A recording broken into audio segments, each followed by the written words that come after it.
آپ لوگ تھوڑا تھوڑا قریب آ جائیں، جو یہ فاصلہ مٹا دیں، آگے آ جائیں۔ جوان آدمی ٹیک چھوڑ دیں، بوڑھا ضعیف آدمی ٹیک لگا لے، کوئی بات نہیں، لیکن جو ٹھیک ٹھاک لوگ ہیں ٹیک نہ لگاؤ، ذرا سیدھے ہو کے بیٹھو۔ اللہ کی بات کو ادب سے، دھیان سے، توجہ سے سننا۔ معلومات میں اضافہ نہیں، وہی باتیں ہیں جو سنی سنائی ہیں، لیکن دھیان سے سننے سے دل پہ اثر ہوتا ہے، بے دھیانی سے سنے تو وہ اوپر سے نکل جاتا ہے۔ اس وقت ہم 1,24,000 انبیاء علیہ السلام کی بنائی ہوئی بتائی ہوئی ترتیب پر چلتے ہوئے مینا کے پہاڑوں میں آ گئے۔ جیسے ابھی بھائی جنید کہہ رہے تھے کہ حکم دیکھا جاتا ہے کہ حکم کیا ہے، سمجھ میں آئے یا نہ آئے۔ کپڑے اتار کے 2 چادریں پہنو، حالانکہ اگر ہم اپنے لباس میں ہو تو آسانی رہے۔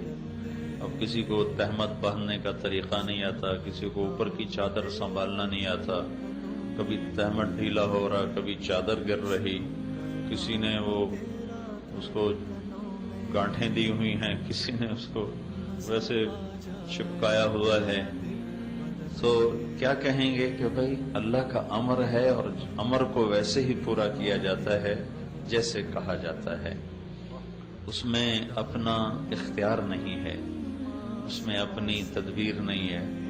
چھری بکرے کے سینے میں گھونپ دی جائے تو خون اس کا بھی نکل جائے گا، لیکن کوئی اس کے سینے تو اللہ نے صرف ہمیں نہیں سارے نبیوں کو یہاں پہنچایا۔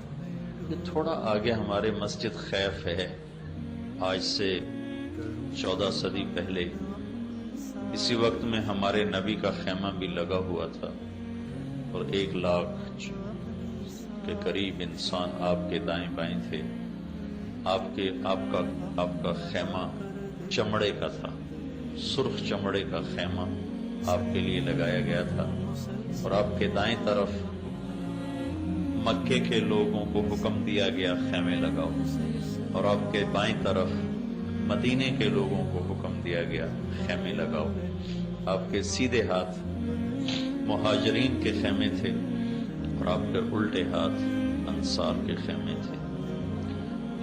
ان پہاڑوں نے نبیوں کو دیکھا، صحابہ کو دیکھا، اللہ کے بڑے محبوب مقرب بندوں کو دیکھا، بندیوں کو دیکھا۔ ذرا سے شک پر جیلوں میں ڈال دیتے ہیں، قتل کر دیتے ہیں، تاریخ بھری پڑی ہے کہ وفاؤں بھری زندگی میں ذرا سا شک ہوا بادشاہوں کو سولیوں پہ لٹکاتے۔ تاریخ مسلمانوں کی بھی غیر مسلموں کی بھی تاریخ بھری پڑی۔ تو بادشاہوں کا دستور یہ ہے جس کو جو نافرمانی کرتا ہے اسے دھکا دے دیتے، اسے اپنے سے دور کر دیتے۔ اور ہمارا اپنا نظام بھی یہ ہے، جو ہمارے مزاج پہ نہیں چلتا، سگا بھائی کیوں نہ ہو تو آنا جانا بند ہو جاتا، میل ملاقات بند ہو جاتا، آگے بچوں کو بھی کہہ دیا جاتا ہے اس کے گھر نہیں جانا۔ یہ ہمارے ماحول کی چیز ہے، میں کوئی نئی چیز نہیں بتا رہا ہوں۔ ایک واحد اللہ ہے جس نے سارا سال میری نافرمانیوں کو دیکھا، میرے گناہوں کو دیکھا، میری جرتوں کو دیکھا کہ میں نے اللہ کو کیسے کیسے للکارا، کیسے کیسے اندھیرے اجالے میں اپنی منہ کالے کیے، زبان گندی کی، آنکھوں کو گندا کیا، ہاتھوں کو گندا کیا، پاؤں کو غلط استعمال کیا، پیسے کو غلط استعمال کیا، رومیں کو داغدار کر دیا، تن ہم داغ داغ شد، گناہوں سے سارا تن داغ داغ ہوا۔ میں حیران ہوں پھر اللہ نے ہمیں کیوں بلا لیا؟ وہ تو ہمیں دھتکار دیتا، دفع ہو جاؤ، تم اس قابل ہی نہیں ہو کہ میرے دربار میں بلائے جاؤ، یہ کیوں بلا لیا؟ سگی اولاد کو دھتکار دیا جاتا ہے۔ روزانہ اخباروں میں آق نامے لکھے ہوتے ہیں، میں نے آق کر دیا، روزانہ اخبار بھرے پڑے ہوتے ہیں۔ اور پھر میں اس پہ حیران ہو رہا تھا کہ اللہ کو تو ہماری ضرورت بھی کوئی نہیں، یہ مینا کی وادی میں ایک بھی حاجی نہ آئے تو اللہ کے دربار میں اللہ کی شاہی میں کوئی کمی تو نہیں ہے، اور جتنے موجود ہیں اس سے 10 گنا 1000 گنا ہو جائیں تو اللہ کی بادشاہی میں زیادتی کوئی نہیں۔ اللہ کا حرم بھرا پڑا ہے طواف کرنے والوں سے، اس سے اللہ بڑا تو نہیں ہوگا، اور ایک بھی طواف کرنے والا باقی نہ بچے تو اس سے اللہ چھوٹا تو نہیں ہو جاتا۔ انا اغنى الشركاء عن الشرك واللہ الغنی وانتم الفقراء، میرے بندو تمہارا رب بہت غنی ہے اور تم سارے فقیر ہو۔ اور پھر ایک حدیث میں اللہ تعالیٰ فرماتا ہے میرے بندو تم انسان، جنات، زندہ مردہ، مرد عورت، بوڑھے جوان، چھوٹے بڑے، خشک تر، اگلے پچھلے، نئے پرانے، کوئی شک نہیں چھوڑی، تم سارے سجدے میں پڑ جاؤ تو میری بادشاہی میں ایک ذرہ کے برابر اضافہ نہیں ہوتا۔ ما زاد فی ملکی شیء۔ پھر دوسری جہت سے اللہ فرماتا ہے تم سارے اگلے پچھلے، نئے پرانے، اول آخر، زندہ مردہ، بوڑھے جوان، مرد عورت، خشک و تر، سب میرے نافرمان بن جاؤ تو میری بادشاہی میں ذرہ برابر کمی نہیں آتی۔ جو اتنا بے نیاز ہو وہ نافرمانوں کو کیوں بلاتا ہے؟ کیا ظرف ہے میرے اللہ کا، کیا ظرف۔ عبیدی یبارزوننی بالعظائم، میرے بندے بڑے بڑے گناہ کر کے مجھے للکارتے ہیں۔ وَأَنَا أَكْلَأُهُمْ فِي مَضَاجِعِهِمْ كَأَنَّهُمْ لَمْ يَعْصُونِي، اور میں انہیں رات کو ایسی نیند سلاتا ہوں جیسے سارا دن انہوں نے میری کوئی نافرمانی کی ہی نہ ہو۔ تو بھائیو، سب سے پہلے تو ہم سب مرد عورت اللہ کا شکر ادا کریں۔ کہاں ہم اور کہاں یہ نکہت گل، نسیم صبح تیری مہربانی، کہاں منا۔ یہ سامنے اللہ کے نبی کا خیمہ لگا ہوا تھا، یہ سامنے مسجد خیف، اور ادھر یہ رائٹ سائڈ ہے مسجد خیف، تو ادھر پتہ نہیں یہاں ابو بکر کا خیمہ لگا ہو، یہاں عثمان کا خیمہ لگا ہو۔ مہاجرین کے خیمے ادھر تھے، انصار کے خیمے ادھر تھے، مکے کی سائڈ انصار کے خیمے، مینا کی سائڈ مہاجرین کے خیمے۔ ہمیں اللہ نے کیوں بلایا؟ میں تو نس نس میں نافرمانی رچی ہوئی، تو ہم تو اس قابل نہ تھے کہ اس یہاں آتے۔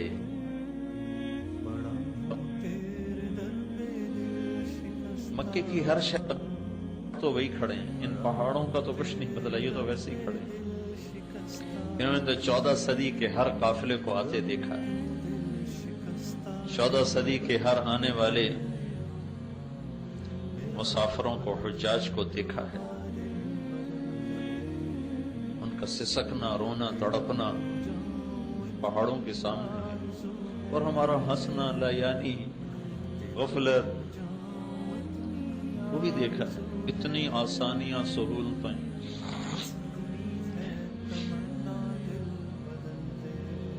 تو بھائیو پہلا ہمیں اللہ کا شکر ادا کرنا چاہیے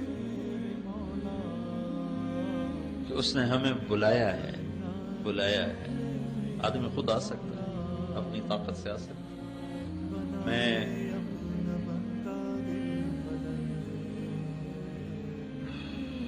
1991 میں حرم شریف سے نکلا، ایک جگہ میرا بیان تھا، تو جہاں یہ مکہ ٹاور ہے یہاں ٹیکسی سٹینڈ تھا، سامنے سڑک تھی، وہاں سے میں نے ٹیکسی لی،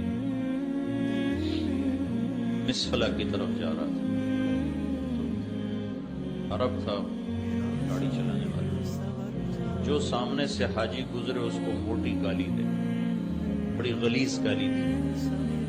وہ میرے لباس سے وہ مجھے پاکستانی سمجھ کے مطمئن تھا کہ اس کو عربی نہیں آتی، لہذا وہ بہت بدتمیزی کا مظاہرہ کر رہا تھا.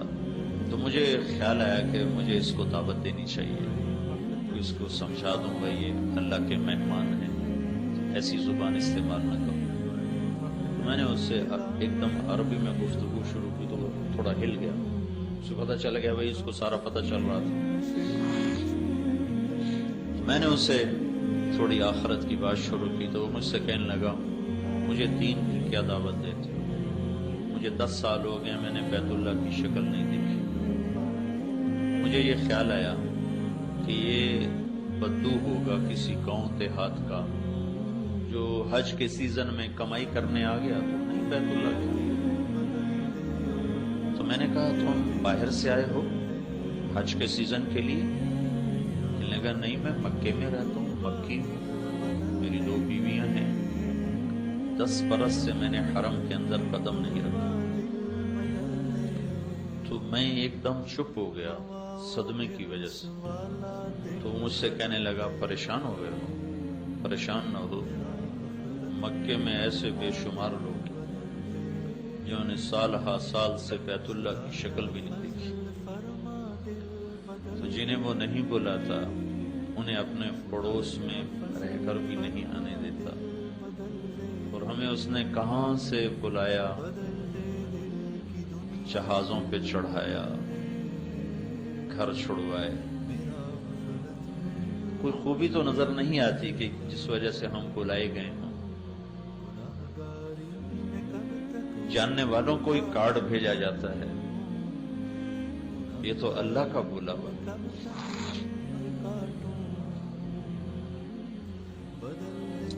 تو بھائیوں بہنوں، ہم سب پہ شکر واجب ہے کہ یا اللہ تیرا شکر ہے تو نے ہمیں بلایا. میں نے گزشتہ رات بھی بات کی تھی، اس کو پھر دہراتا ہوں، ضروری ہے. حج کا احرام باندھنے کے بعد اللہ 3 چیزوں کا مطالبہ کرتا ہے. فمن فرض فیہن الحج فلا رفث ولا فسوق ولا جدال فی الحج. میرے بندو، جب احرام باندھ لو تو اب یہ احرام کی پابندیاں اگرچہ ظاہری طور پر حج سے متعلق ہیں، لیکن 3 چیزوں کا مطالبہ موت تک تم سے کرتا ہوں. لا رفث، زبان کے غلط استعمال سے توبہ کر لو، مرتے دم تک اپنی زبان کو غلط استعمال نہ کرو. آپ نے حضرت معاذ بن جبل سے فرمایا معاذ تمہیں سارے دین کا خلاصہ بتاؤں. سارے دین کا خلاصہ کہ جی کیا ہے؟ تو مجھے دیکھیں آپ نے ایسے کیا، فزیکلی کر کے دکھایا. یہ نہیں فرمایا زبان پہ قابو پاؤ، یہ نہیں فرمایا، کیوں کیا؟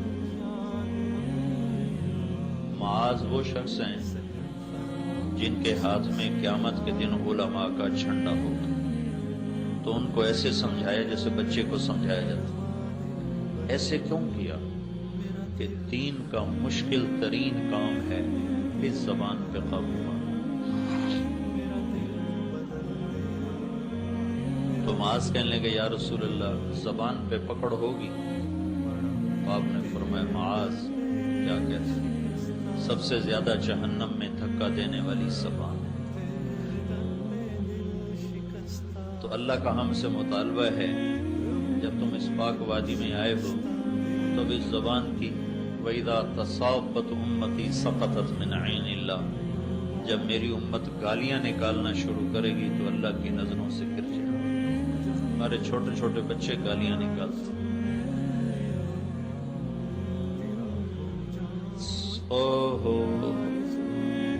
کوئی اگر بیت اللہ کو توڑنے جائے تو آپ لوگ کیا کرو گے؟ اس کی بوٹی بوٹی کر دو. بیت اللہ کو گرا رہا ہے.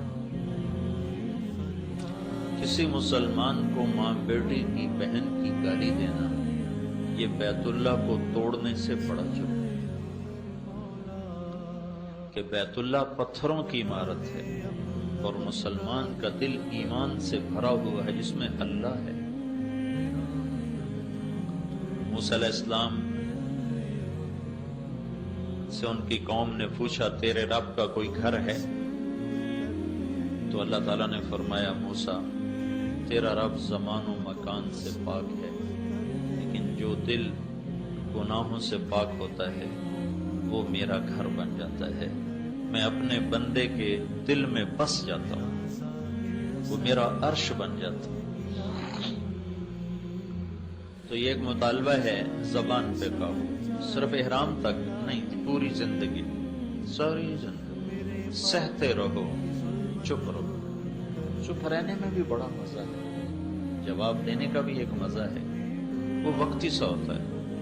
چپ رہنے کی ایک تکلیف ہے، وہ وقتی ہوتی ہے، لیکن اس پر جو آگے مٹھاس اور ٹھنڈک اللہ دیتا ہے، شہد بھی کیا چیز ہے، رس گلے اور رس ملائیاں بھی کیا چیز ہیں، پی جا ایام کی تلخی کو بھی ہنس کے ناصر، غم کے سہنے میں بھی قدرت نے مزہ رکھا۔ چپ اوہ نہ کر لبوں کو سی، عشق ہے دل لگی نہیں، سینے پہ تیر کھائے جا، آگے قدم بڑھائے جا۔ تو یہ ایک مطالبہ ہے تمام مردوں عورتوں سے جنہوں نے احرام باندھا ہے، لا رفث، تالا لگا، خیر کی بات کرو، شر، ہنسی مزاح منع نہیں ہے، وہ تو انسانی فطرت ہے، اسے کیسے روکا جا سکتا؟ اللہ کے نبی ہنستے بھی تھے، مزاح بھی کرتے تھے، صحابہ آپ کے سامنے لطیفے بھی سناتے تھے، آپ بھی اس سے خوش ہوا کرتے تھے، ہنسا کرتے تھے۔ دل آزاری منع ہے، بے اکرامی منع ہے، کسی کی پگڑی اچھالنا منع ہے، کسی کو بے عزت کرنا منع ہے۔ اسلام تو ہمیں اوروں کے الزام بھی اپنے اوپر لینے کا سبب ہے۔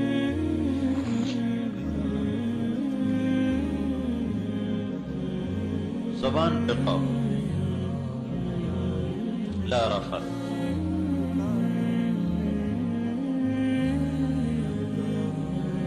دوسرا مطالبہ ہے ولا فسوق، ولا فسوق۔ تمہاری زندگی میں جتنے کبیرہ گناہ شامل ہیں انہیں نچوڑ دو، آج دھو دو، اپنی زندگی سے نکال دو۔ عبادت کی سستی ہے، توبہ کرو، معاملات کی سستی ہے، توبہ کرو، اخلاق کی سستی ہے، توبہ کرو، معاشرت میں سستی ہے، بندوں اور تمہارے درمیان معاملات خراب ہیں تو اس کو بھی ٹھیک کرو، تمہارے اور تمہارے رب کے درمیان معاملات خراب ہیں تو اس کو بھی ٹھیک کرو، خلوت و جلوت کو اللہ سے آباد کر دو، لا فسوق۔ صرف حج کا مطالبہ نہیں، حج میں خاص طور پر ہے، اور موت تک کا مطالبہ ہے کہ اب ہماری تمہاری دوستی ہوگی، ہم نے تمہیں اپنے گھر بلایا ہے، تو میرے گھر آنے کے بعد تم مجھ سے بے وفائی نہ کرو۔ اور عاشقانہ انداز میں بلایا، اگرچہ ہمارے انداز عشق نہیں ہے، لیکن حج کا مطلوب اصل میں عشق ہی ہے، اس لیے ہمیں عاشقانہ لباس پہنا ہے۔ زیب و زینت عاشق نہیں کیا کرتے، عاشق جو ہوتے ہیں وہ زیب و زینت سے بیزار ہوتے۔ عاشق ہوں میں عشق کماں میں، دل رکھیں وانگ پہاڑوں ہو، سہ سہ بدیاں ہزار غلامیں، کر جانے باغ بہاروں ہو، منصور جے چک سولی دتے، جڑے واقف کل اسراروں ہو، سجدیوں سر چائیں نہ باہو، توڑے کافر کہن ہزاراں ہو، عاشق سوئی حقیقی جڑا، قتل معشوق دے مننے، سر نو جوڑے تے منہ نہ موڑے، بھمیں 100 تلواراں کھنے، سچا عشق حسین دا باہو، سر دتے تے راز نہ بننے۔ یہ عاشقانہ انداز ہے۔ زیب و زینت بیوی کو بھی نہیں دیکھ سکتے، خوشبو کے قریب نہ، دیوانے بنو، مستانے بنو، ڈھونڈو اپنے رب کو پاگلوں کی طرح، تیرے کوچے اس بہانے مجھے دن سے رات کرنا، کبھی اس سے بات کرنا، کبھی اس سے بات کرنا۔ یہ اللہ کو پا لینے کا سفر ہے۔ لا الہ الا اللہ کلمہ معرفت ہے، اللہ کی پہچان کلمے سے۔ نماز اس کلمے کو تعلق سے بدلتی ہے، زکوٰۃ اس تعلق کو محبت سے بدلتی ہے، روزہ اس محبت کو عشق سے بدلتا ہے، اور حج پھر عاشق کا سفر ہے معشوق کو ڈھونڈنے کا اور پا لینے کا۔ اس لیے طواف ہے، پھیرے لگ رہے ہیں، پھیرے لگ رہے ہیں۔ کپڑے اترے ہوئے، کہتا ہے لاہور کراچی کی مسجد میں جاؤ تو اچھے کپڑے پہنو، خذوا زینتکم عند کل مسجد، اچھے کپڑے پہنو، بدبودار نہ ہو، صاف ستھرے ہو کر جاؤ۔ اور جب ادھر بلاتا ہے تو اللہ کے نبی سے پوچھا گیا ای الحاج افضل، یا رسول اللہ سب سے اچھا حاجی کون ہے؟ الشیخ الطفل، جس کے سر میں مٹی پڑی ہوئی ہو، بال بکھرے ہوئے ہوں اور جوئیں اس کے سر سے گر رہی ہوں۔ جوں مارنے کا بھی حکم نہیں، اگر جوئیں پڑ جائیں تو جوئیں مارنے کا حکم نہیں۔ اب ہمارا احرام تو ہوتا ہے 2 دن کا، وہ جو لوگ احرام باندھتے تھے اور پھر پیدل چل کے آتے تھے تو 2 ہفتے کا احرام ہوتا تھا، بڑے بڑے بال ہوتے تھے، مٹی گرد و غبار، جوئیں جنم لیتی تھیں، تو مارنا نہیں ہے، بارش برداشت کرو۔ شاید جو بالکل دیوانہ ہو، مستانہ ہو، مجنونانہ ہو، وہ سب سے بہترین حاجی۔ کیوں کہ اس میں عاشقی کا رنگ زیادہ ہے، اس میں دیوانگی کا رنگ زیادہ ہے۔ ایک لڑکی بیت اللہ کا طواف کر رہی تھی، وہ کہہ رہی تھی ابا الحب ان یخفى فکم قد کتمتہ فاصبح عندی قد اناق وطنق۔ محبت سے بہت اپنے آپ کو بچایا اور محبت نے خیمے گاڑ ہی دیے، اور دل پہ قبضہ جما ہی لیا، اور مجھے کسی کا دیوانہ بنا ہی دیا، نہ مجھے اپنا چھوڑا نہ کسی اور کا چھوڑا۔ تو جنید بغدادی رحمت اللہ علیہ 7 طواف کر رہے تھے، انہیں جب یہ شعر سنے تو انہوں نے کہا لڑکی تو بہت بے ادب ہے، بیت اللہ میں ایسے شعر پڑھتی ہے۔ تو اس نے پھر شعر پڑھا لولا التقى لم اهجر عن طيب الوصل۔ جنید غلط نہ سمجھ میری بات کو، رات کے اندھیروں میں اللہ کے گھر کے طواف عشق ہی کرواتا ہے، تجھے اتنا بھی نہیں پتا میں کس کے عشق میں کہہ رہی ہوں۔ تو جنید رحمت اللہ علیہ ذرا ٹھٹ کے سنبھلے کہ یہ لڑکی تو کچھ اور ہے۔ پھر اس لڑکی نے کہا جنید کس کا طواف کر رہے ہو؟ تو انہوں نے فرمایا بیت اللہ کا۔ تو وہ ہنسنے لگی اور یوں آسمان کی طرف نگاہ اٹھائی اور کہنے لگی یا اللہ تیرے بھی بندے کیسے دیوانے ہیں، تجھے چھوڑ کر پتھروں کا طواف کرتے، تیری بجائے پتھروں کا طواف کرتے۔ تو جنید فرماتے ہیں میں غش کھا کے گر گیا اور پھر مجھے اندازہ ہوا کہ وہ کس مقام کی بچی تھی، میں اس کو غلط سمجھا تھا۔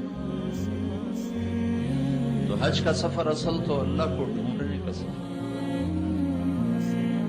اب یہ حج ٹور والوں نے سہولتیں دینے کے چکر میں سارا حج لڑائی بنا دی، ہمیں یہ نہیں ملا، ہمیں وہ نہیں ملا، ہمیں یہ نہیں دیا گیا، ہمیں وہ نہیں دیا گیا۔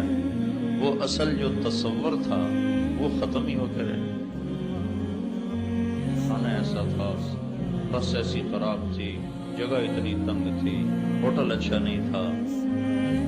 تو جس رب نے بلایا تھا کہ آ تیرا میرا کچھ تعلق ہو جائے، وہ تو محوی ہو گیا، بلبل نہیں ہو گیا۔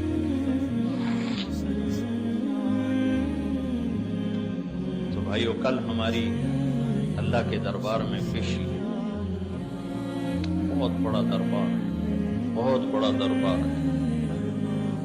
جتنے بھی گناہ ہیں نا کل اللہ سے مانگ کہ اللہ تعالیٰ فرماتا ہے عرفہ کے دن میرے بندو آج اتنے گناہ لے کر آؤ جتنے بارش کے قطرے، ہم اتنے کر سکتے اتنے گناہ لے کر آؤ جتنے ریت کے ذرے ہیں، اتنے کوئی کر سکتا ہے۔ اتنے گناہ لے کر آؤ جتنے درختوں کے پتے ہیں، اتنے گناہ لے کر آؤ جتنے گردش ایام میں، جب سے ٹائم شروع ہوا، ٹائم اربوں سال پہلے ٹائم شروع ہوا، اس دن سے آج تک جتنے دن رات بنے ہیں اس کے برابر گناہ لے کر آؤ، اس سارے کے مجموعے کے برابر گناہ لے کر آؤ۔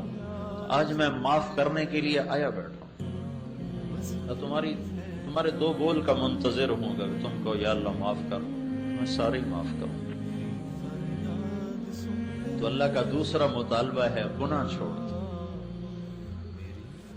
اس کا مطلب یہ نہیں کہ یہ فرشتہ بن جائے گا، اس سے پھر بھی ہو جائے گا۔ نیک آدمی سے بھی گناہ ہوتا ہے، لیکن وہ گناہ کر کے پچھتاتا ہے، روتا ہے۔ اور عادی نافرمان سے بھی گناہ ہوتا ہے، وہ اکڑتا ہے، دلیر ہوتا ہے، دونوں میں یہ فرق ہو جاتا ہے۔ اس لیے علماء کہتے ہیں نیک لوگوں کی کمیاں نہ پکڑو، نیک لوگوں کی کمیاں نہ پکڑو۔ کیوں کہتے ہیں صحابہ کے بارے میں زبان بند رکھو؟ خود اللہ کے نبی نے فرمایا اللہ اللہ فی اصحابی لا تتخذوهم غرضا من بعدی، کہ میں تمہیں اللہ سے ڈراتا ہوں میرے صحابہ کے بارے میں کبھی بات نہ کرو، ان کو کبھی تنقید کا نشانہ نہ بنانا۔ وہ فرشتے نہیں، انسان تھے، ان سے خطائیں ہوئی ہیں، لیکن ان کی خطاؤں پہ گفتگو نہ کرنا، ورنہ اللہ تمہیں پکڑ لے گا۔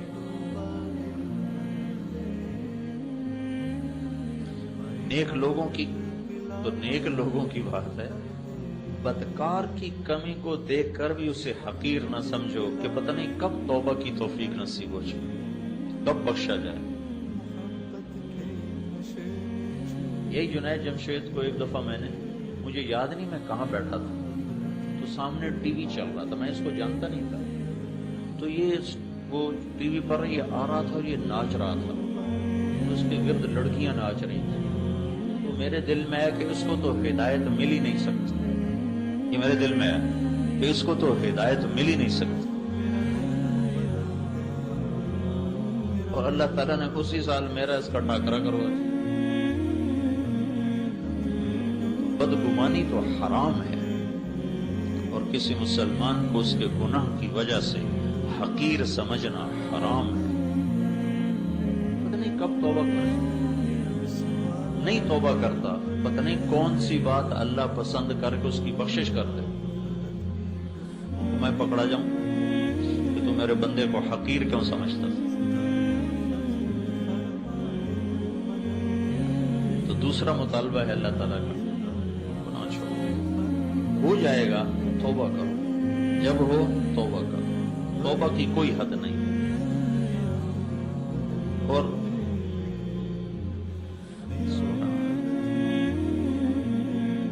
اللہ کے نبی کا فرمان ہے اگر تم سارے نیک بن جاؤ، کوئی گناہگار نہ ہو، تو اللہ تم سب کو موت دے کے جنت میں پہنچا دے گا، اور ایک قوم پیدا کرے گا جو گناہ کرے گی، پھر اپنے گناہوں پہ بیٹھ کے آنسو بہائے گی کہ یا اللہ معافی دے، پھر اللہ ان کو خوش ہو کے معاف کرے گا۔ اللہ کو معاف کرنا اتنا پسند ہے۔ تو یہ دوسرا مطالبہ ہے، گناہ نہیں، ہو جائے معاف، یا اللہ توبہ، یا اللہ توبہ۔ تیسرا مطالبہ کیا ہے؟ ولا جدال، ولا جدال، جھگڑا نہیں کرنا، لڑائی نہیں کرنا۔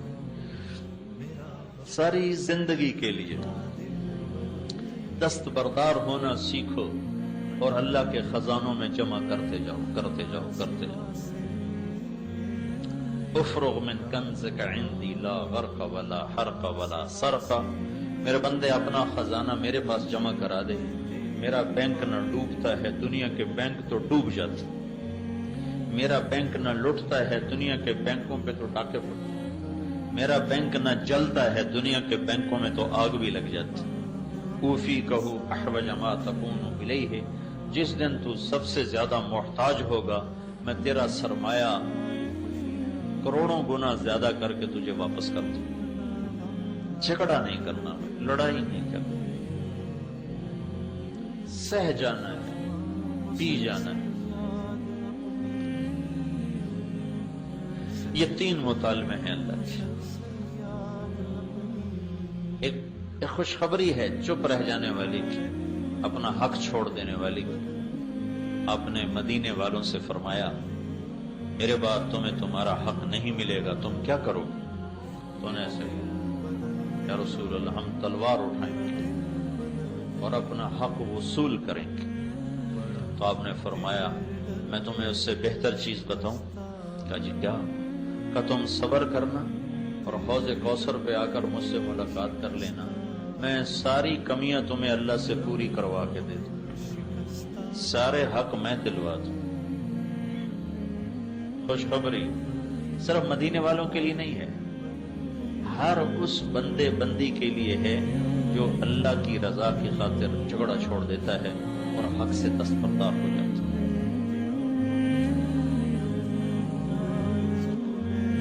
یہ ایک مطالبہ ہے احرام کے دوران، اور اس کو پیش کیا گیا ہے موت تک، موت تک یہ زندگی اپناؤ۔ تو بھائی سارے ہم اس کی نیت کریں، نیت کرتے ہیں سارے بھائی۔ عرفات میں جو جا رہے ہیں اس کے پیچھے ایک مطالبہ ہے۔ کل جو عرفات کی حاضری ہے، جیسے شادی کا دن ہوتا ہے نا، تو اس سے 1-2 دن پہلے وہ لائٹیں جلنا شروع ہو جاتی ہیں اور سارے گھر کو سجایا جاتا ہے۔ ایسی جب عرفات کا دن آتا ہے تو آسمانوں پہ بھی چراغاں ہو جاتے ہیں اور سارے فرشتے خوشیاں مناتے ہیں، اور شیطان کا سب سے زیادہ بھاری دن 9 تاریخ کا۔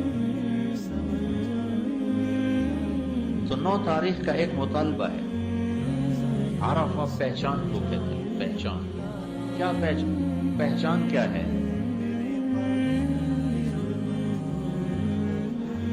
آدم علیہ السلام کو اللہ نے آسمان سے اتار کے سری لنکا پہنچایا اور حوا کو شام میں پہنچایا۔ جیسے مردوں میں یوسف علیہ السلام سب سے حسین ہے، عورتوں میں حوا اللہ نے سب سے حسین بنا۔ ان جیسا حسن دنیا میں کسی عورت کو نہیں ملا قیامت تک۔ 40 سال میاں بیوی چلتے رہے روتے رہے، چلتے رہے روتے رہے۔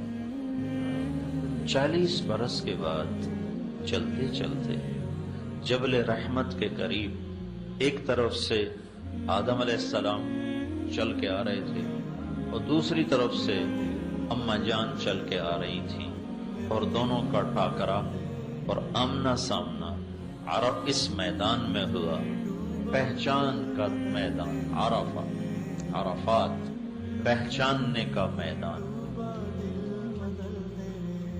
دونوں اماں ابا نے یہاں بیٹھ کر اللہ سے توبہ کی اور معافی مانگی اور دعا کی اور روئے اور کہا ربنا ظلمنا انفسنا وَإِن لَّمْ تَغْفِرْ لَنَا وَتَرْحَمْنَا لَنَكُونَنَّ مِنَ الْخَاسِرِينَ۔ اللہ نے ان کی توبہ کو قبول فرمایا۔ تو عرفات میں جانے کا سب سے بڑا مقصد ہے کہ ہم جتنے مرد عورت جا رہے ہیں ہم وہاں جا کے توبہ کریں۔ توبہ ایک ہے معافی مانگنا، ایک ہے توبہ کرنا۔ معافی مانگنا تو یہ ہے کہ یا اللہ میرے پچھلے معاف کر دے، اور توبہ یہ ہے کہ یا اللہ آئندہ بھی کوئی نہیں کروں گا، آئندہ بھی کوئی نہیں کروں گا۔ ایک صاحب کہہ رہے تھے ایسی جاویدہ ہے، پچھلے معاف کرا کے آ جاویدہ پھر شروع ہو جاویدہ۔ تو یہ معافی مانگنے والا طبقہ تو بہت بڑا ہوتا ہے، توبہ کرنے والا کوئی ہوتا ہے۔ تو ہم نے توبہ کرنے جانا ہے، اور اللہ کی بارگاہ میں بڑا اونچا عمل ہے توبہ۔ تو وسعت رحمت ایسی ہے کہ اللہ تعالیٰ یوں فرماتے ہیں میرا بندہ اتنے گناہ کر کے آسمان کی چھت کو لگا، پھر صرف ایک دفعہ کہہ دے یا اللہ معاف کر تو میں سارے معاف کروں۔ قارون کو جب زمین میں دھنسایا جا رہا تھا، سورہ قصص میں 2 رکوع اس کے اللہ نے اتارے ہیں اس کی مذمت اور برائی میں، اور وہ تو موسیٰ علیہ السلام کی منتیں کرنے لگا، مجھے معافی دے دو، مجھے معافی دے دو، مجھے معافی دے دو، اور موسیٰ علیہ السلام کہتے رہے زمین کو اور پکڑو اور پکڑو اور پکڑو۔ جب وہ سارا زمین میں دھنس گیا تو موسیٰ علیہ السلام نے ارشاد فرمایا، تو اللہ تعالیٰ نے ارشاد فرمایا موسیٰ تیری منتیں کرتا رہا تو نے معاف نہیں کیا، میری عزت کی قسم ایک دفعہ مجھ سے معافی مانگتا میں باہر نکال۔ لو استغاثنی لأغاث، قارون کے لیے اللہ یہ کہہ رہا ہے کہ اگر یہ مجھ سے معافی مانگتا تو میں معاف کر دیتا۔ تو ہم تو اللہ کے نبی کے امت ہی ہیں، ہمارے پیچھے تو اللہ کے نبی کی کروڑوں دعائیں ہیں اور آپ کا بہت بڑا آسرا ہے۔ تو بھائی سارے مردوں سے، عورتوں سے، بھائی بہنوں سے یہ گزارش ہے کہ ہم پکی توبہ کی نیت کرتے ہیں۔ بنی اسرائیل میں ایک نوجوان تھا، زندگی اس کی بڑی غلط تھی، تو اس کو شہر والوں نے شہر سے نکال دیا۔ شہر سے نکلنا ایک قسم کی موت ہوتی تھی اگر قطع تعلق ہو، کہ اسباب زندگی باہر تھے ہی نہیں، تو کچھ عرصہ تو وہ جیا، پھر جب اسباب زندگی ختم ہوئے تو بھوک نے ڈیرا ڈالا، فاقوں نے گرا دیا اور بیماری نے گھیرا، موت سر پہ آن پڑی۔ تو اس نے دائیں بائیں دیکھا کوئی میرا مددگار ہو، کوئی میرا بچانے والا ہو، لیکن سارا شہر ہی اس کے خلاف تھا۔ پھر اس نے ایسے آسمان کو دیکھا اور کہنے لگا یا من لا تضرہ الذنوب ولا تنقصہ المغفرہ، اے وہ ذات جسے معاف کرنے سے کوئی کمی نہیں آتی اور عذاب دینے سے وہ بڑا نہیں بن جاتا، مجھے سب نے چھوڑ دیا ہے، میں نے ساری زندگی تیری نافرمانی کی، میں تجھ سے معافی مانگتا ہوں، مجھے معاف فرما دے، میں نے تیرے بارے میں سنا ہے تو بڑا غفور رحیم۔ موت کے وقت کی تو توبہ قبول ہی نہیں ہوتی، لیکن اللہ جو چاہے کر دے۔ جب وہ مرا تو اللہ نے موسیٰ علیہ السلام سے فرمایا میرا ایک دوست جنگل میں مر گیا ہے، اس کے جنازے کا انتظام کرو، جو اس میں شرکت کرے گا اس کی بھی بخشش ہو جائے گی، جو اس کے کفن دفن میں شریک ہوگا اس کی بھی بخشش ہو جائے گی۔ تو لوگوں نے جب سنا تو انہوں نے دوڑ لگائی، آگے دیکھا تو وہی نوجوان آوارہ گرد، تو انہوں نے موسیٰ علیہ السلام سے عرض کی اس کو تو ہم نے شہر بدر کیا تھا اس کی نافرمانی کی وجہ سے، یہ اتنا مقرب کیسے بن گیا کہ اس کے کفن دفن میں شریک ہوں تو بخشے جائیں۔ موسیٰ علیہ السلام نے اللہ تعالیٰ سے پوچھا تو اللہ تعالیٰ نے ارشاد فرمایا یہ ایسا ہی تھا جیسے یہ کہہ رہے ہیں، لیکن موت کے وقت جس درد سے اس نے مجھے پکارا، میری عزت کی قسم اگر اس وقت یہ پوری دنیا کی بخشش مانگتا تو میں اس کی طفیل ساری دنیا کو معاف کر دیتا، اس نے صرف اپنی بخشش مانگی، میں نے معاف کر دیا۔ تو بھائی سب سے گزارش ہے کہ حج کی بہت بڑی چیز ہے اور حج کا بہت سر فہرست مطالبہ ہے کہ ہم عرفہ میں توبہ کے لیے جا رہے ہیں۔ تو سارا مجمع توبہ کی نیت کرے۔ توبہ کیا ہے؟ جو پچھلے گناہ کیے یا اللہ وہ معاف کر دے، جو آئندہ زندگی اس میں نہیں کروں گا، سب معاف ہو گیا۔ ہاں کسی کا حق دبایا ہوا ہے وہ گناہ معاف ہو گیا، حق معاف نہیں ہوا وہ واپس کرنا ہوگا۔ اللہ کے نبی نے فرمایا کہ شہادت ہر گناہ دھو دیتی، لیکن اگر شہید بھی کسی کا حق مار کے مرا ہوگا تو اللہ اسے قیامت کے دن بولے شہید نبیوں کے بعد ان کے درجے ہیں شہید۔ اللہ تعالیٰ فرمائیں گے اس کا حق ادا کرو جو تو نے دبایا تھا۔ وہ کہے گا یا اللہ وہ تو لاہور میں تھا، کراچی میں تھا، پشاور میں تھا، پنڈی میں تھا، یہاں تو نہیں۔ تو اللہ تعالیٰ فرمائیں گے میں نے وہ منگوا لیا ہے، ادا کرو۔ کہا جی کدھر ہے؟ جاؤ فرشتوں سے اللہ کہے گا اس کو جہنم میں لے جاؤ۔ تو جہنم کے 7 حصے ہیں، جہنم حطمہ، لظہ، سعیر، سقر، جحیم، حاویہ۔ حاویہ منافقین کے لیے ہے، وہ حق حاویہ میں پڑا ہوگا۔ شہید جہنم کے سارے حصوں سے گزرتا ہوا حاویہ میں آئے گا اور اسے اٹھا کر اوپر جائے گا۔ جب کنارے پر آئے گا تو اللہ دھکا دے گا اور پھر نیچے گرے گا۔ یہ شہید کے ساتھ معاملہ ہے۔ تو عام آدمی اگر کسی کا حق مار کے مر گیا تو وہ کدھر جائے گا؟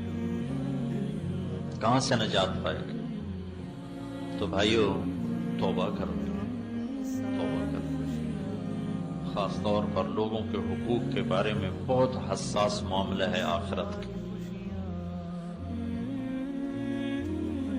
دوسری چیز اس مینا کی وادی سے متعلق ہے۔ یہاں جو ہم احرام باندھ کے بیٹھے ہوئے ہیں، کفن میں ہیں، یہاں ایک بہت بڑی داستان بکھری پڑی ہے مینا کی وادیوں میں، پہاڑوں میں، چوٹیوں پر۔ یہاں ابراہیم علیہ السلام اور اسماعیل علیہ السلام نے ایک داستان اپنے خون سے لکھی تھی، جو ہر آنے والے مرد عورت سے مطالبہ ہے کہ آج کے بعد اپنے جذبوں سے زندہ نہ رہو، ابراہیمی جذبوں سے زندہ رہو کہ یا اللہ تجھ پر ہر شے قربان، ہر شے تیری، تجھ پر قربان۔ یہ جذبہ اللہ مان، جذبات کی قربانی، احساسات کی قربانی اور اپنے مال و متاع کی قربانی۔ 84 سال عمر تھی ابراہیم علیہ السلام کی جب اللہ نے بیٹا دیا، 84 برس کی۔ 60-65 سال گزر گئے، دعا مانگتے، یا اللہ بیٹا دے، یا اللہ بیٹا دے، یا اللہ بیٹا دے۔ اور فلسطین سرسبز زیتون، امرود، انگور کے باغات میں اللہ تعالیٰ نے رکھا ہوا ہے، بیٹا ملا۔ 2 ہفتے نہیں گزرے تھے کہ اللہ نے کہا نظروں سے دور کر دو۔ کہاں لے جاؤں یا اللہ؟ کہا جہاں ہم کہیں۔ کہ مجھے کیا پتا تو کہاں کہے گا؟ تو اللہ تعالیٰ نے فرمایا جبریل تمہاری راہبری کرے۔ تو جبریل انسانی شکل میں ایک اونٹ پر سوار ہو کر، اور سارا، ہاجرہ اور اسماعیل اور ابراہیم علیہ السلام یہ دوسرے اونٹ پر ساتھ چلے، اور جبریل آپ کو لے کر مکہ پہنچے۔ چاروں طرف کالے پہاڑ، جبل ابی قبیس، صفا، مروہ، جبل عمر، جو اب جبل عمر اس وقت کیا نام تھا۔ تو یہ چاروں پہاڑوں کے اندر بیت اللہ ایک ٹیلا تھا۔ جب یہاں پہنچے تو جبریل نے کہا یہاں اپنی بیوی اور بچے کو چھوڑ کے آؤ، واپس چلے جاؤ۔ تو ابراہیم علیہ السلام جیسی ہستی جنہوں نے آگ میں گرتے ہوئے اف نہ کی، جب یہ بات سنی تو ان کو ایک دم حیران ہو کر فرمایا یہاں کیسے چھوڑ دو؟ یہاں تو نہ پانی نہ سایہ۔ تو جبریل نے کہا آپ کے اللہ کی یہی منشا ہے، یہاں چھوڑ دو۔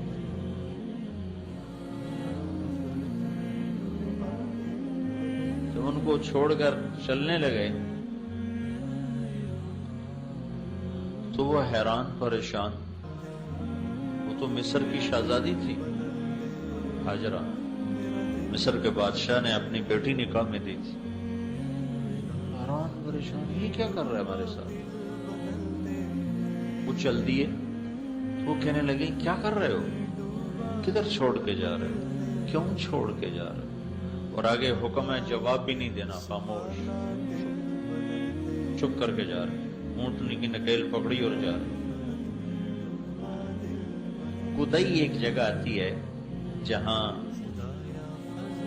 اب یہ زمزم کا پانی وہاں مہیا کیا جاتا ہے۔ یہ بیت اللہ سے کوئی 3 کلومیٹر کا فاصلہ ہے۔ یہاں تک میاں بیوی چلتے آ رہے ہیں اور ہاجرہ فریادیں کرتی آ رہے ہیں۔ آپ ذرا سوچو ابراہیم کے دل پہ کیا گزر رہی ہو؟ صرف نبی نہیں ہے، حامد بھی تو ہے، باپ بھی تو ہے، انسان بھی تو ہے، کیا گزر رہی ہو؟ اس امت کو گھر چھوڑنا پہلے دن سے سکھایا گیا. اس امت کی ابتدا ہی گھر چھوڑنے سے، بیوی بچے چھوڑنے سے ہے کہ ان کو دنیا میں دین پھیلانے کا کام ملنا تھا. تو اللہ نے ان کو پہلے سے تربیت فرمائی کہ یہ اللہ کے کلمے کے لیے گھر چھوڑنے والے بنے. 3 میل کے بعد اس کو خیال آیا یہ اللہ کا رسول ہے، لیکن اوپر سے کوئی حکم نہ آیا. تو پھر فرمانے لگی اللہ امر، کیا اللہ نے کہا ہے؟ تو ابراہیم علیہ السلام نے ایسے سر ہلایا، ایک دم ہاجرہ کے جذبات بدل گئے. وہ تن گئے، کہنے لگے اذن لن یضیعنا اللہ، جاؤ چلے جاؤ، میرا رب مجھے کبھی ضائع نہیں کرے گا. تو کیا حشر ہوا ہوگا اس معصوم بچے کے. 3 دن میں پانی ختم ہو گیا، کھانا ختم ہو گیا. ایک چھاگل میں پانی تھا، تھوڑا سا کچھ زیادہ رہا تھا، کچھ کھانا تھا. اگر اللہ چاہتے تو ختم ہوتے ہی چشمہ نکال دیتے. اللہ کی کیا حکمت ہے کہ اسماعیل کی چیخیں ہیں اور وہ ایڑیاں رگڑ رہا ہے، اور ماں بے قرار ماہی بے آب کی طرح تڑپتی ہے، ہائے میں کیا کروں، ہائے میں کیا کروں. جب نہیں رہا گیا اور اس کا رونا برداشت نہیں ہوا تو بھاگ کے صفا پہ چڑھ گئی. حالانکہ پتہ تھا کچھ بھی نہیں، کچھ بھی نہیں. دیکھا دور دور تک کوئی امید و آس. پھر نیچے اترے تو جہاں دوڑتے ہیں وہ وادی تھی، وہاں بچہ نظروں سے اوجھل ہو گیا تو وہاں دوڑ لگائی تاکہ بچے کو جلدی سے دیکھ سکوں. جب بچہ نظر آنے لگا تو پھر آہستہ ہو گئی، پھر مروہ پہ چڑھی، پھر صفا پہ، پھر مروہ.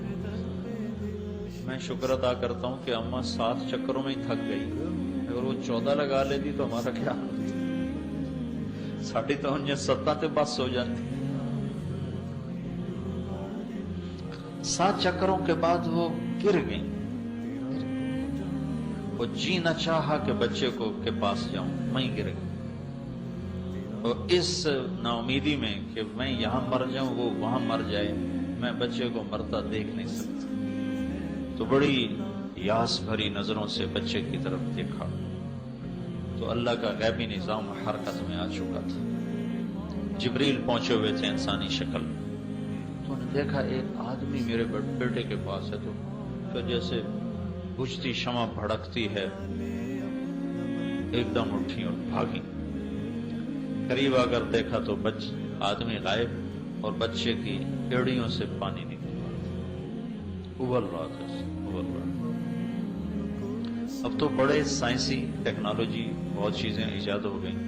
تو مجھے یہ زمزم کے کنویں پر جو انجینئر تھے انہوں نے مجھے بتایا کہ اس کے سورس کو معلوم کرنے کی کوشش کی گئی. جیولوجسٹ بلائے ساری دنیا سے، طائف تک زمین کو چھانا کہ شاید یہ زمزم کا پانی یہ کنیکٹ ہے کسی پانی کے ذخیرے سے اور وہاں سے پانی آتا ہے.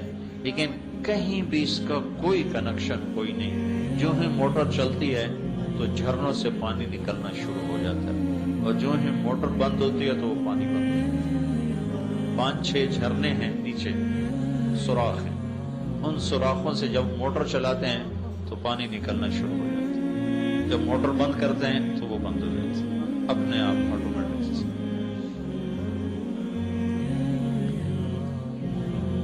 1 سال گزر گیا تو اللہ تعالیٰ نے ملنے کی اجازت دی. اب ملنے کی اجازت بھی سنو کیسی اجازت تھی. پورا سال جو حضرت ہاجرہ نے دن گنے، گھڑیاں گنی، کب آئے گا کب آئے گا. نہ ہی آتا تو اچھا تھا، آیا تو کس حال کا آیا کہ جب سواری کو بٹھایا اور ہاجرہ لپک کے گئیں اور اندر آنے کو عرض کیا تو فرمایا ہاجرہ اترنے کا حکم نہیں، وہ بس سواری پر بیٹھے بیٹھے ملنا، اترنے کا حکم. تو ہاجرہ کے صبر کے آنسو چھلک پڑے.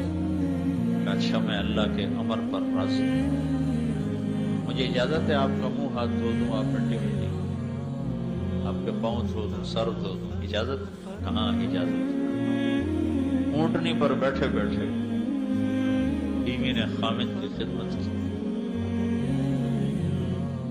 عورت کی سب سے بڑی متاع خامد ہوتا ہے، اور خامد ابراہیم جیسا ہو تو اس کی جدائی کیسی ہوگی. بچے کو گود میں لیا، بوسہ دیا، اور جب وہ بھاگنے لگا، دوڑنے لگا، اچھلنے لگا تو حکم ہو گیا جاؤ اور جا کے ذبح کر دو. یا آئے تھے ایک دفعہ ملنے، یا اب آ رہے ہیں ذبح کر. کس عمر میں؟ 94 سال کی عمر. 92 سے 94 سال کی عمر تھی. 92 سال کا بندہ تو مرغی نہیں ذبح کر سکتا، اسے کہا جا رہا جا کے بچے کو ذبح کر دو.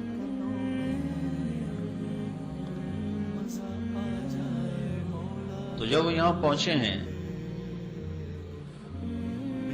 تو حاجرہ سے کہا بچے کو تیار کر دو، میں اسے سیر کرانے جا رہا ہوں. تو اسماعیل بھی بڑے اچھل رہے کہ آج میرا ابا مجھے سیر کرانے لے جا رہا ہے، میں ابا کے ساتھ سیر کرنے جا رہا ہوں. وہ چھری انہوں نے چھپائی ہوئی ہے، لے کر نکلے ہیں تو پیچھے شیطان آ گیا حاجرہ کے پاس.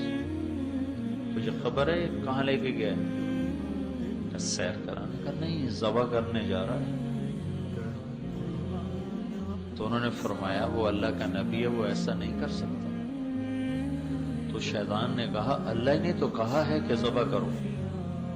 تو حاجرہ نے کہا پھر تو شیطان ہوگا جو اللہ کے حکم کو روکتا ہے، دفع ہو جا میری نظروں سے. تو ابراہیم علیہ السلام پتہ نہیں کہاں سے چلے، کس طرف سے مینا میں داخل ہوئے. پہلے شیطان کو جو ہم کنکری مارتے ہیں، یہاں شیطان اسماعیل کو نظر آئے اور ایسے اشارہ کیا، مجھے ایسے اشارہ، ہاتھ کا اشارہ گردن پہ ایسے، یہ تجھے ذبح کرے گا، یہ اشارہ. تو انہوں نے اپنے ابا کو بتایا کہ ایک آدمی مجھے ایسے ایسے کر رہا ہے. تو ابراہیم علیہ السلام نے اس کو 7 پتھر مارے تو وہ زمین میں دھنس گئے. آگے چلے تو تھوڑی دور گئے تو وہ پھر ظاہر ہو گئے. پھر اسماعیل کو ایسے ایسے کیا. پھر انہوں نے اپنے ابا کو بتایا تو انہوں نے پھر اس کو 7 پتھر مارے، پھر زمین میں دھنس گئے.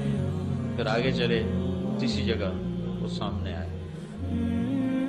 پھر انہوں نے کہا ابا مجھے ایسے کر رہا ہے. تو انہوں نے پھر پتھر مارے، پھر نہیں آئے. پھر وہاں سے یوں مڑے، دائیں طرف پہاڑ ہوتا تھا، چند سال پہلے تک وہ پہاڑ موجود تھا، اب انہوں نے ہٹا کے، اللہ ان کو جزائے خیر دے، آل سعود کی بڑی خدمات ہیں حجاج کرام کی.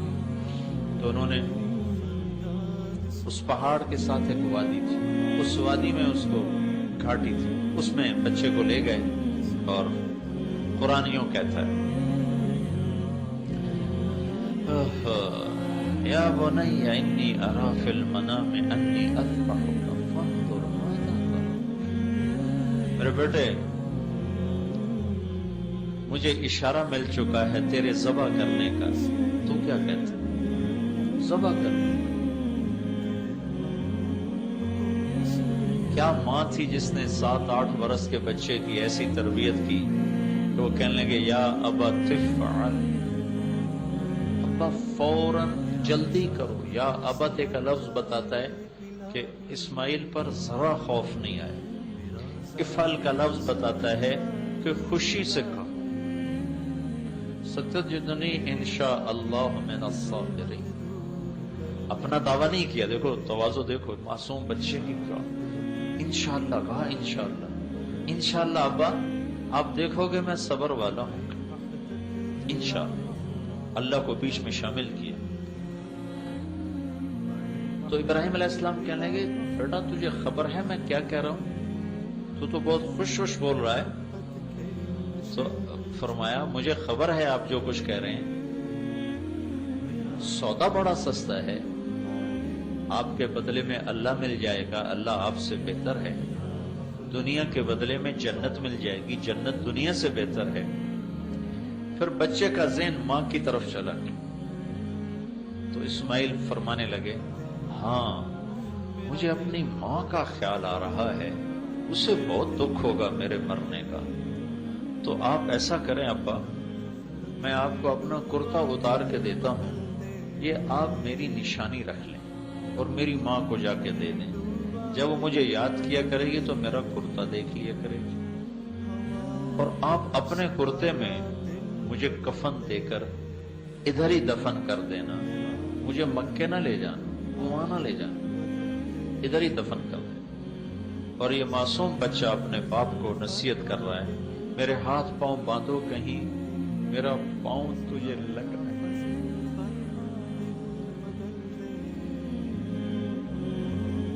اور مجھے الٹا لٹا دو کہ آنکھوں سے آنکھیں چار نہ ہوں، تیرا ہاتھ کانپ نہ جائے، اور آنکھوں پہ پٹی باندھ لو تاکہ تیرا دل مضبوط رہے تو گھبرا نہ جائے۔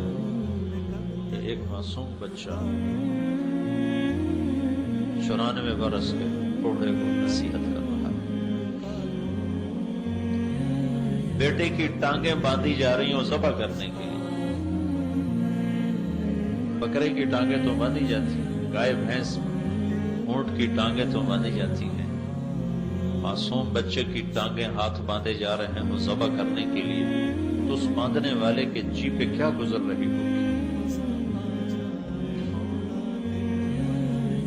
ان کو لٹایا، یعنی جیسے پہلے کہا ہے 94 برس کا بوڑھا تو مرغی نہیں ذبح کر سکتا، بچہ ذبح کرنا پڑ جائے، تو اپنا گھٹنا ان کے کمر پہ رکھا اور ان کے سر کے بال پکڑے اور یوں اس کو اٹھایا، سر کو اٹھایا تاکہ نیچے سے چھری چلا سکے، ایسے سر کو اٹھایا اور یوں کیا منظر ہوگا، یوں آسمان کی طرف دیکھا اور کہا یا اللہ تو مجھ سے ناراض ہو گیا، تو کیا سمجھتا ہے کہ اسماعیل کی محبت میرے دل میں تجھ سے زیادہ ہے؟ نہیں نہیں، بالکل نہیں، تو دیکھ میں تیرے نام پہ اسے ذبح کر رہا ہوں، اور اگر کوئی میرا تو امتحان لینا چاہتا ہے، میں تیرے امتحان کے قابل نہیں ہوں، مجھے معاف کر دے۔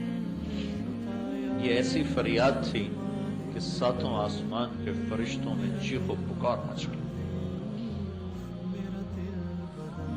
چھری کو چلا دیا، اللہ اکبر، سبحان اللہ۔ میں ویسے ہی کہتا بکرے ذبح کرو، ابراہیم سے بھی بکرے ذبح کروا دیتا، یہ کہانی ساری کیوں کروائی ہے؟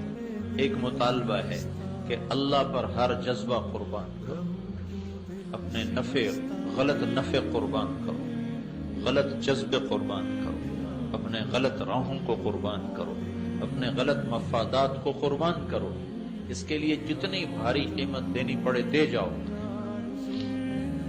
چھری چلی، کیسے چلی؟ چلانے والا چلائے تو چلے، نہ گردن کے نیچے کوئی لوہا آیا، نہ چھری موم بنی، نہ چھری نشان بھی نہ ڈال سکی۔ ایک دفعہ چلائے، دوسری دفعہ چلائے، تیسری دفعہ چلائے، نہیں چلی، پھر اٹھے تو جا کر اس کو تیز کر رہے ہیں۔ کیا کہانی، کیا داستان، چھری تیز کر رہے ہیں۔ پھر جب اٹھ کے واپس آئے تو اللہ تعالیٰ نے کہا جبریل میرا خلیل جوش میں،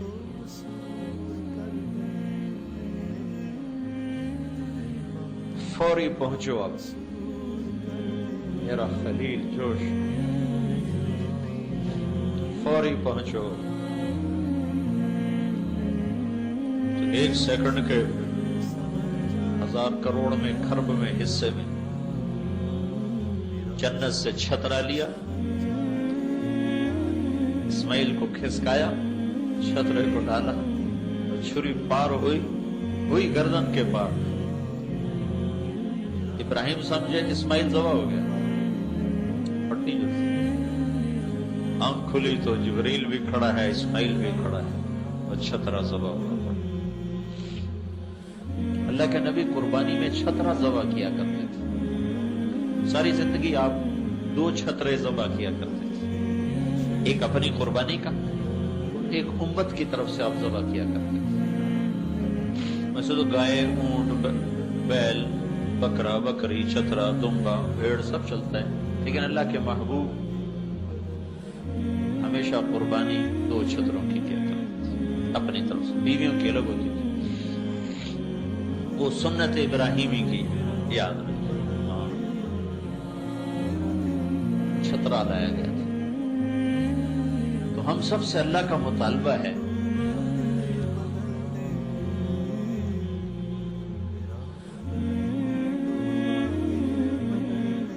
کہ اب جب ہم اس میدان میں آ گئے ہیں تو اب اپنی چاہتیں چھوڑ دیں، اللہ کے اور اللہ کے محبوب کی پسندیدہ زندگی اور چاہتوں پر اپنی چاہتیں قربان کرتے جائیں، قربان کرتے جائیں، قربان کرتے جائیں۔ یہ حج کی روح ہے، روح ہے حج۔ ایک ہے حج کے ظاہری اعمال، کل میں نے بتائے تھے، آج پھر آخر میں بتا دوں گا، وہ اتنا مشکل نہیں، آسان ہے، اور اگر کوئی کمی بیشی ہو جائے تو اس کا لیے دم ہے، بکرا دے دیا جائے، وہ اس کی کمی پوری ہو جائے گی۔ لیکن ایک حاجی توبہ نہیں کرتا تو اس کی تو کوئی تلافی نہیں۔ ایک حاجی مینا میں آ کر اپنے جذبے نہیں بدلتا تو اس کی کوئی تلافی نہیں۔ جذبے بدل، دنیا کے لیے نہیں جینا، اللہ کے لیے جینا ہے، بیوی بچوں کے لیے نہیں جینا، اللہ کے لیے جینا ہے، اپنی ذات کے لیے نہیں جینا، اللہ کے لیے جینا ہے۔ اللہ کو پانے کا سفر ہے زندگی، اللہ کو ڈھونڈنے کا سفر ہے زندگی، اللہ تک مل جانے کا سفر ہے زندگی، باقی تو راستے کی چیزیں۔ عبد الرحمن الناصر اسپین پہ 50 برس حکومت کی، کہنے لگا ایک دفعہ اپنی زندگی کے خوشی کے دن گنے تو 50 سال میں صرف 14 دن خوشی کے گزرے۔ اللہ کو چھوڑ کر جس چیز کو بھی لوگ موضوع بنائیں گے تو دکھوں کا شکار ہو جائے۔ تیسری چیز ہمیں حج کی، جو روح حج میں سے جو تیسری چیز ہے، وہ اللہ کے محبوب کی طرف سے ہمیں ملی ہے۔ اللہ کے رسول صلی اللہ تعالی علیہ وسلم نے آخری حج کیا، میں نے تھوڑا سا رات بتایا تھا، جب آپ مدینہ سے چلے تو آپ کے ساتھ 12,000 کا مجمع تھا، جب آپ مینا میں پہنچے ہیں تو یہ مجمع 1 لاکھ سے بڑھ چکا تھا، اور جب آپ عرفات میں پہنچے ہیں تو یہ کوئی 1.25 لاکھ کے قریب یہ مجمع ہو چکا تھا۔ اس مجمع کو لے کر آپ عرفہ میں پہنچے ہیں، پھر وہاں سے آپ 10 تاریخ کو واپس آئے ہیں، کسی بڑے شیطان کے پاس آپ نے کنکر مارے ہیں، پھر 9 تاریخ کے خطبے کو دہرایا ہے، کل انشاءاللہ وہ پیش کروں گا میں، اس میں ایک جملے کا اضافہ کیا ہے، فَلْيُبَلِّغِ الشَّاهِدُ الْغَائِبُ، میرا پیغام آگے پہنچایا جائے، میرا پیغام آگے پہنچایا جائے۔ تو حج کی تیسری ذمہ داری جو ہمیں ملتی ہے وہ دعوت کا کام ہے، وہ تبلیغ کا کام ہے۔ یہ اللہ کا احسان ہے کہ اس نے ہمارے خطے کے میں اس کو مرکزیت عطا فرما دی، بر صغیر کو اللہ تعالیٰ نے چن لیا، ساری دنیا کے انسانوں تک یہاں سے لوگ پہنچ رہے ہیں، اور دنیا سے لوگ یہاں آ کر اس محنت کو سیکھ رہے ہیں، اور ان صحابہ اور تابعین، تبع تابعین پہلے 300 سال کو چھوڑ کر پچھلے 1100 سال میں ایسی محنت وجود میں نہیں آئی، اور ایسا مؤثر اور ایسا پر اثر کام پچھلے 11 صدی میں نہیں، 3 صدی کو تو کوئی مل نہیں سکتا کو اللہ کے نبی کی شہادت ہے، لیکن پچھلی 11 صدیوں میں امت کو جتنا نفع پہنچا ہے اس دعوت کی محنت سے، وہ ایک فقید المثال چیز اور ایک عجائب غرائب قدرت میں سے۔ تو بھائیو، تیسری چیز جو ہمیں ملتی ہے اس حج کی نسبت سے وہ دعوت الی اللہ ہے، اس کو آپ تبلیغی جماعت کی طرف منسوب مت کریں. میرا نبی براہ راست کہہ رہا ہے فَلْيُبَلِّغِ الشَّاهِدُ الْغَائِبُ، میرا پیغام جو مینا میں حاضر ہو جائے الف لام کے ساتھ کہ قیامت تک جتنے لوگ مینا میں آئیں گے وہ میرا پیغام آگے پہنچائیں گے. تو اس کو واپس جا کر مینج کریں کہ کچھ وقت ہم اس دعوت کے مبارک کام کے لیے نکالیں. اپنے دنیا کے کاموں کو تو ہم وقت دے ہی رہے ہیں، اس میں داخل کریں، اضافہ کریں اس مبارک محنت کا، اس مبارک کام کا، جس سے اوروں تک دین پہنچے، اوروں تک کلمہ پہنچے. پوری امت کا اجتماعی جرم ہے کہ ہم 6 بر اعظم میں بسنے والے انسانوں تک اللہ کا پیغام نہیں پہنچا رہے.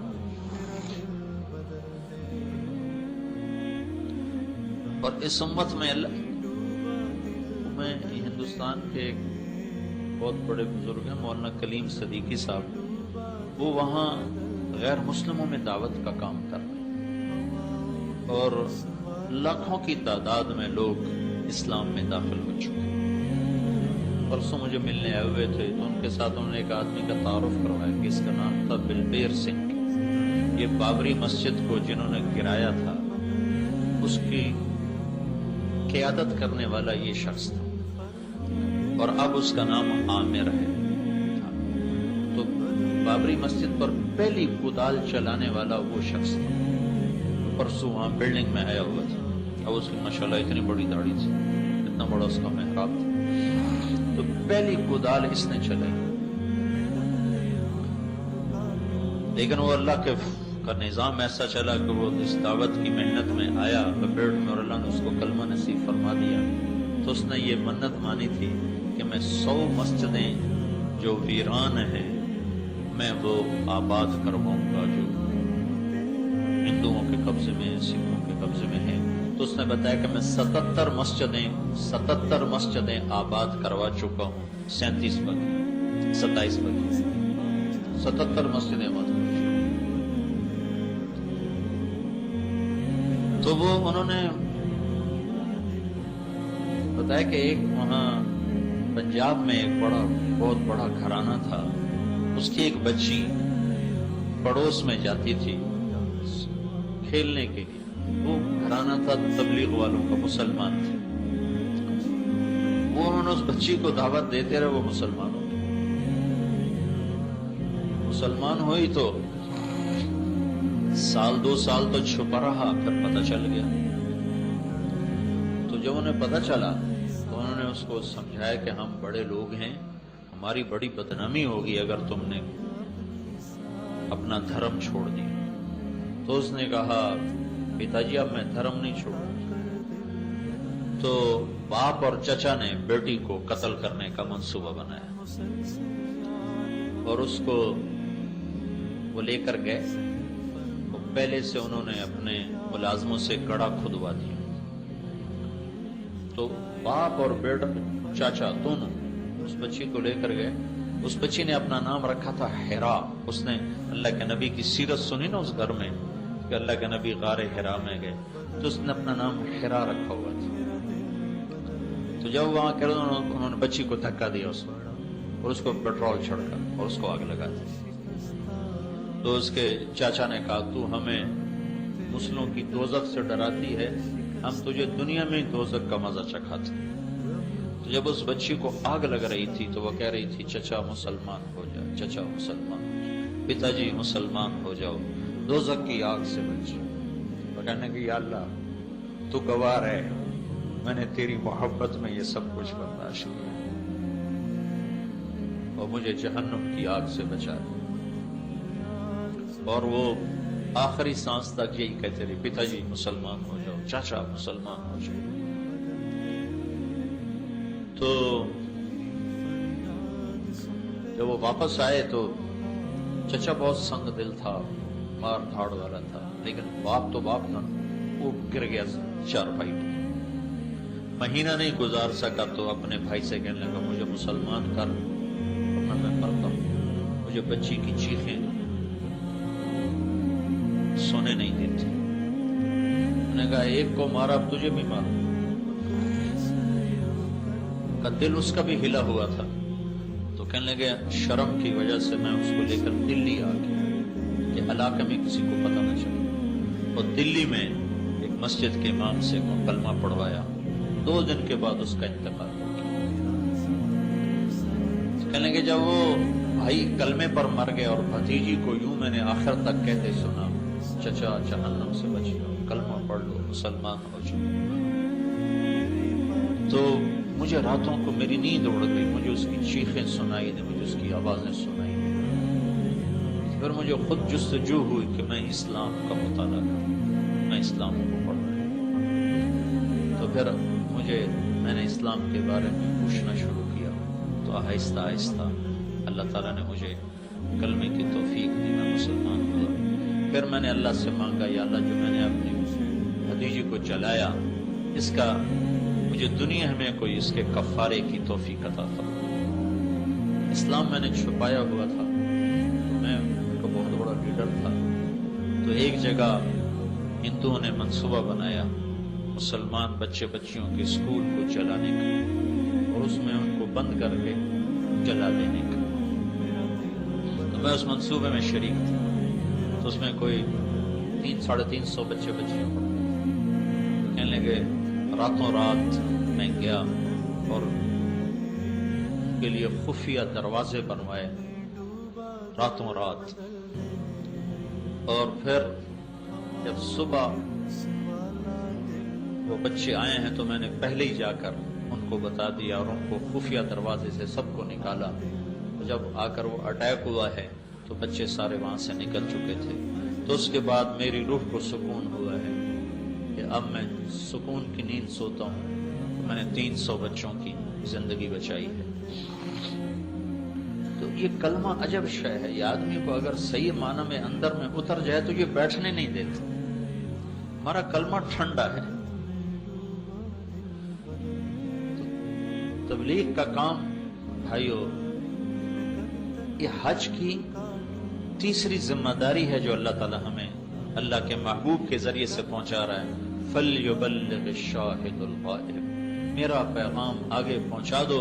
تو اس میں تبلیغی جماعت کا تو سوال ہی کوئی نہیں, طارق جمیل کا تو سوال ہی کوئی نہیں. میں اچھا ہوں یا برا ہوں میرا اور میرے اللہ کا معاملہ ہے. لیکن میرے ذمہ ہے اگرچہ بت ہیں جماعت کی آستینوں میں, مجھے ہے حکم اذان لا الہ الا اللہ. میرے تو ذمہ ہے صدا لگانا,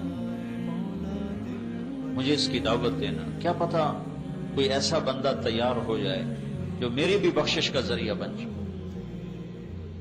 کہتے ہیں خود عمل ہوتا نہیں, لوگوں کو تبلیغ کرتے ہیں, اس کا کیا فائدہ؟ اس کا فائدہ یہ ہے, یہ میں نہیں کہتا ہوں کہ عمل نہ کرو, لیکن میں ایک غلط چیز کی وضاحت کرنا چاہتا ہوں کہ میرے نبی نے فرمایا نیکی کی راہبری کرنے والے کو بھی نیکی کرنے والے کا اجر ملتا ہے. کیا پتا ہمیں اور بخشوا لے اوروں کے ذریعے. ایک حدیث آپ کو سناتا ہوں. لوگ جنت میں جا رہے ہوں گے اور جہنمی مجرم کھڑے ہوں گے, تو ان کے سامنے سے جنتی گزریں گے. تو ایک جہنم والا ایک جنتی سے کہے گا بھائی آپ مجھے پہچانتے ہو؟ وہ کہے گا نہیں. کہ آپ کو یاد نہیں, آپ فلاں جگہ پر تھے, آپ کو وضو کی ضرورت تھی تو میں نے آپ کو وضو کا پانی مہیا کیا تھا, یاد آیا؟ ہاں یاد آیا. کہ میری سفارش تو کرتے. تو وہ کہے گا یا اللہ تیرے اس بندے نے اپنا ایک احسان مجھے یاد دلایا ہے, تو مہربانی فرما دے, اس کو بھی معاف کر دے. تو اللہ تعالیٰ فرمائیں گے چلو تیری وجہ سے اس کو بھی معاف کر دے. میں اپنی ذات میں کھوٹا مسلمان, لیکن میری دعوت سے ایک سچا مسلمان تیار ہو جاتا ہے اور وہ جنت میں جا رہا ہوتا ہے. تو اگر پانی وضو کے پانی دینے پر سفارش ہو سکتی ہے تو سیدھا راستہ دکھانے پر تو بہت بڑی امید ہے سفارش. ہاں کاروبار نہ ہو, یہ جو منع کی ایک آدمی اب دین کو کاروبار بنا لیتا ہے اور وہ اس سے اپنی دنیا بنانے کے چکر میں ہے, اس کا معاملہ اور ہے. ایک آدمی دین کو کاروبار نہیں بنا رہا, وہ دعوت کا کام کر رہا ہے لیکن گناہگار بھی ہے, کمزور بھی ہے, غلط بھی ہو جاتا ہے, ٹھیک بھی کر لیتا ہے, اس کا معاملہ اور ہے. تو تو بھائیو، یہ 3 باتیں ہیں جو ہم نے اللہ سے مانگنی ہیں۔ ایک ہم نے توبہ کرنی، اس کی نیت کرنا ہے سارے۔ ایک ہم نے اپنے جذبات اور احساسات کو آج کے بعد اللہ اس کے رسول پہ قربان کرنا ہے۔ جو وہ چاہتے ہیں وہ کرنا ہے، جو نہیں چاہتے وہ چھوڑ دینا ہے۔ اور ایک ہم نے دعوت کا کام یہاں سے لے کر، اسی وادی میں میرے نبی نے 10 تاریخ کو بھی بیان کیا، 11 تاریخ کو بھی بیان کیا، اور اس میں فرمایا فَلْيُبَلِّغِ الشَّاهِدُ الْغَائِبُ، میری بات آگے پہنچا دو، میری بات آگے پہنچا دو۔ تو بھائیو، میری ساری بات کا خلاصہ، ہم نے اپنی زبان کی حفاظت کرنی ہے، ہم نے کبیرہ گناہ